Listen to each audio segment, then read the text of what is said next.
guys, so this week we are shifting gears a little bit and we're going to move into some really important reading strategies. So the first reading strategy that we're going to talk about is making connections as you read.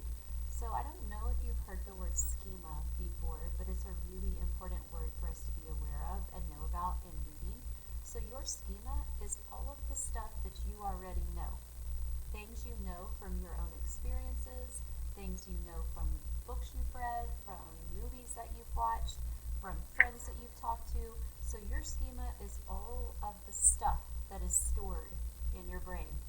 Well, as you're reading, you need to learn to pull those things from your schema to make great connections so that you're understanding and you're more engaged in what you're reading.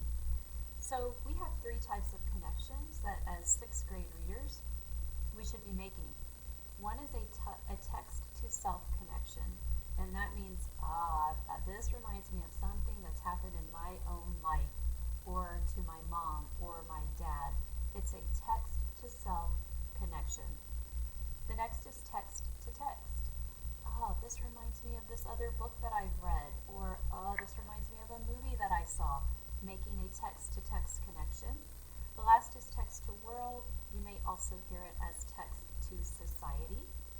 So that is making a connection and thinking about the big ideas, themes, and just the world around you. What's happening around you in your society, in your world.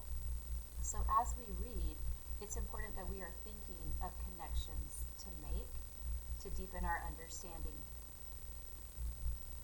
We want to make sure that we are making meaningful connections. If you're making meaningful connections, those connections are going to help you add to your mental image to visualize what you're reading. They're going to help you understand how the characters in your book are feeling and why they are doing some of the things they're doing. It helps me feel like I am in the story.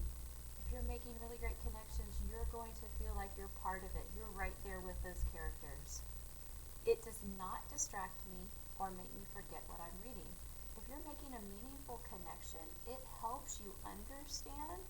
It does not distract or take away your engagement from the story. The most important thing is it adds to my thinking. If you're making connections with what you're reading, you are thinking about what you're reading, and if you're thinking about what you're reading, your chances of comprehending that are going to be much higher. So I want you to think about the discussions that you've had virtually with your virtual friends about fears and phobias. And I want you to work on the top part of the document that you have for today to see if you can identify some connections that you've made with your classmates or while you're reading. So a similar connection is, that's kind of like this one time when this happened to me. It's not exactly the same, but it's similar. Next, you have an exact connection. This exact same thing happened to me, or this exact same thing happened to my friend. I can connect with that. Connecting through an event. So if you're reading a story and the characters are in a movie theater, and they're enjoying a movie theater experience, and you've had that connection. That could be an event. Connecting with feelings that you are hearing or inferring in what you're reading is your last type of connection to try to make.